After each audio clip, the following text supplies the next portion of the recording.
Idée de proposition commerciale. Dans l'environnement commercial concurrentiel d'aujourd'hui, votre capacité à rédiger des propositions puissantes pourrait signifier la vie, ou la mort, de votre entreprise.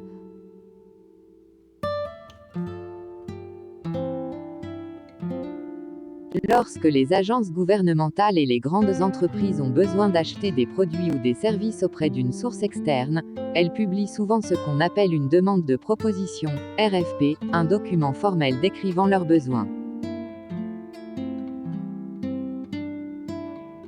Pour soumissionner pour le travail, vous devez soumettre une proposition, qui expliquera comment votre entreprise répondrait aux besoins du client et devrait convaincre le client d'embaucher votre entreprise, au lieu d'un concurrent.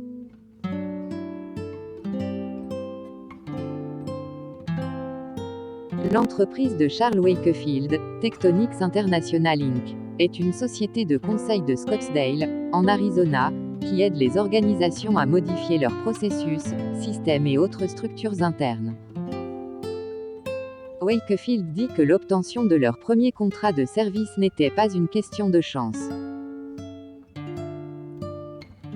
Nous avons fourni une proposition très professionnelle qui a été bien pensée, explique Wakefield.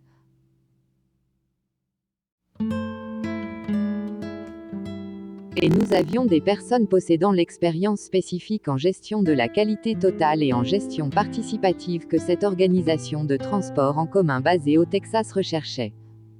Ne laissez pas le succès de votre entreprise au hasard. Suivez ces 7 étapes pour rédiger des propositions gagnantes. Étudiez les exigences. La rédaction d'une proposition gagnante commence par une compréhension claire des exigences du client. Lisez attentivement l'ADP. Pendant que vous lisez, demandez-vous quels sont les objectifs de cette entreprise. Quel est mon rôle dans la réalisation de ces objectifs? Le calendrier, le budget et l'étendue des travaux sont-ils raisonnables? Et si nous obtenons le contrat, mon entreprise a-t-elle le temps, l'expertise et les ressources nécessaires pour mener à bien le projet? Ensuite, décidez si vous souhaitez continuer. La préparation de cette proposition nécessitera beaucoup de temps et d'efforts dans la recherche, l'analyse des besoins du client et la rédaction, et vous pouvez décider d'attendre une meilleure opportunité. Wakefield examine attentivement chaque RFP. Nous n'envoyons pas une proposition à tout le monde qui en demande une, car la recherche et la rédaction d'une proposition sont un processus assez coûteux, admet Wakefield. Premièrement, nous décidons si nous pouvons concevoir un bon programme pour eux. Ensuite, nous recherchons des projets qui ont un certain potentiel pour nous stratégiquement, des contrats qui offrent des relations continues et de bonnes possibilités de réseautage.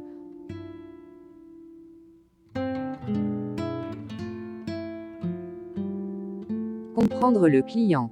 Si vous ne comprenez pas le problème du client, vous ne pouvez certainement pas proposer une méthodologie qui va résoudre le problème, déclare Shervin-Fried, co-auteur de Rédiger des propositions commerciales gagnantes, McGraw-Hill. Plusieurs fois, un client ou un client potentiel dira « c'est ce que nous recherchons ». Mais lorsque vous commencez à rechercher, vous découvrez que ce n'est pas du tout ce qu'il recherche.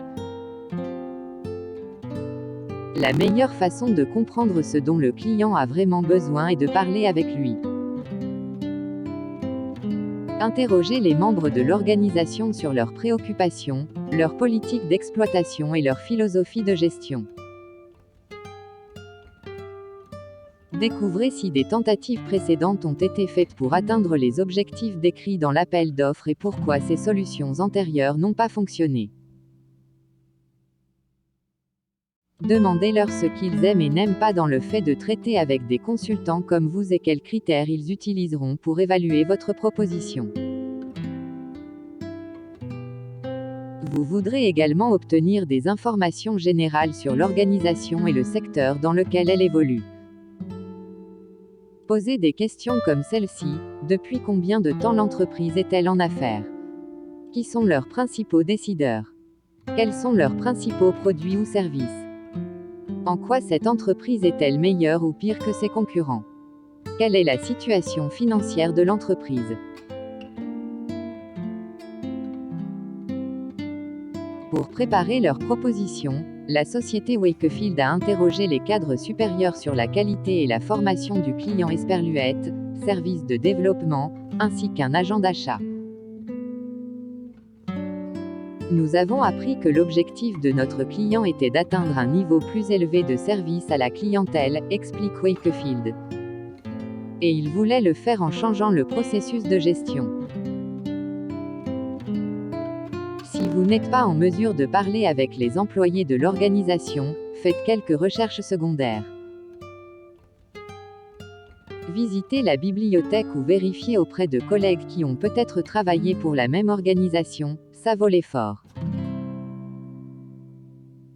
Cette recherche peut vous éviter de proposer une tactique qui a déjà été essayée ou qui est inacceptable pour le client pour une autre raison. Vous pouvez également découvrir des problèmes sous-jacents qui n'ont pas été abordés dans l'appel d'offres et qui doivent être pris en compte. Développer une méthodologie. Une fois les objectifs de votre client clairement identifiés, il est temps de développer les étapes, ou la méthodologie, nécessaires pour les atteindre. Si vous rencontrez des difficultés, utilisez la suggestion de Wakefield concernant les séances de remue-ménage. Mon partenaire et moi nous réunissons et discutons du genre de choses dont nos clients ont besoin et dans quel ordre, dit Wakefield. Cela va être différent pour chacun de nos clients, selon qu'ils se concentrent davantage sur le service client ou sur les économies de coûts. Nous concevons ensuite sur mesure une intervention spécifique à leur organisation. Pour vous assurer que votre méthodologie est pratique, analysez ses coûts et avantages, ainsi que le temps et les ressources qu'elle nécessitera. Évaluez la solution. Vous avez peut-être développé une méthodologie brillante, mais si elle est inacceptable pour votre client, vous devrez trouver une solution alternative. Vous devez comprendre l'orientation du décideur, explique Fried. Vous devez savoir précisément quel est leur parcours et comment ils envisagent ce projet particulier. Par exemple, découvrez si la personne est orientée financièrement ou orientée vers les opérations. Vous devez ensuite décrire les avantages de votre solution d'une manière qui recevra l'évaluation la plus favorable du décideur. Vous devez également évaluer votre solution en fonction des critères décrits dans l'appel d'offres.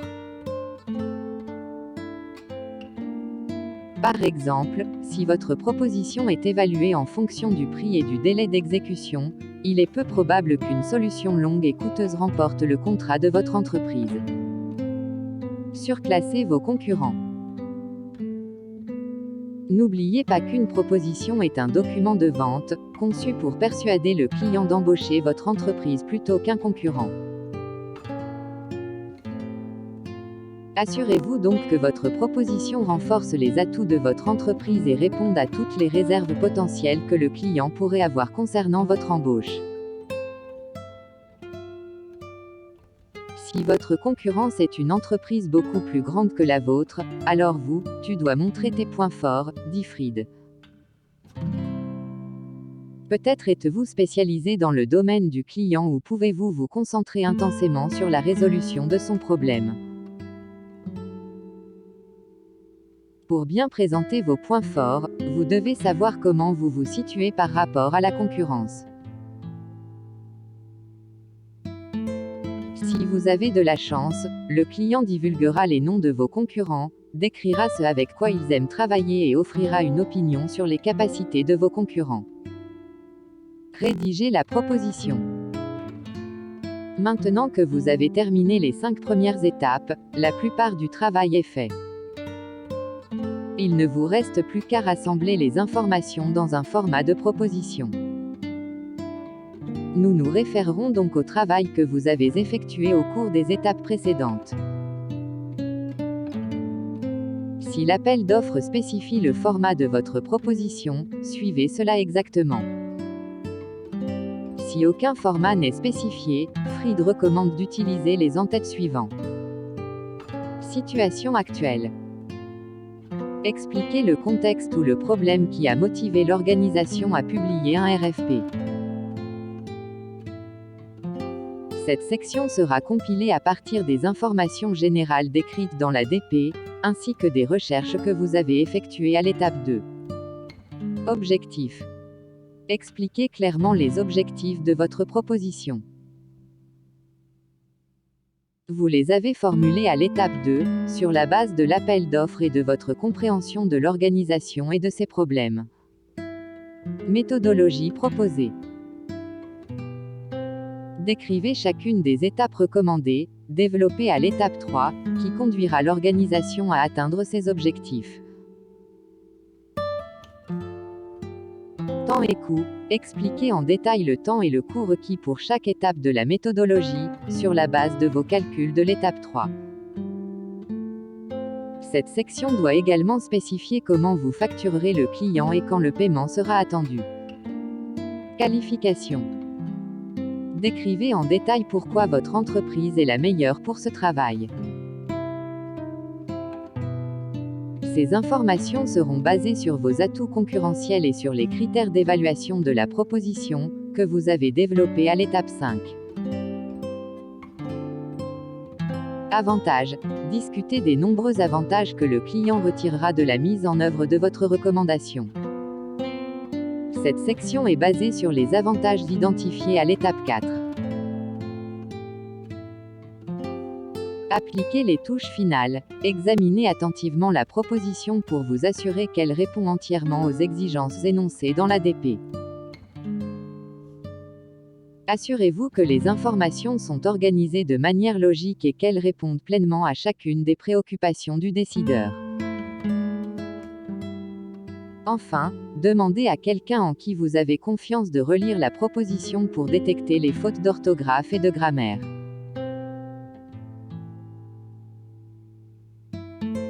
De nombreux contrats sont attribués uniquement sur la qualité de la proposition, alors ne laissez pas une écriture bâclée ou des erreurs d'imprudence ruiner une proposition par ailleurs formidable. Pour moi, une bonne écriture est symptomatique de vos capacités de base, dit Fried.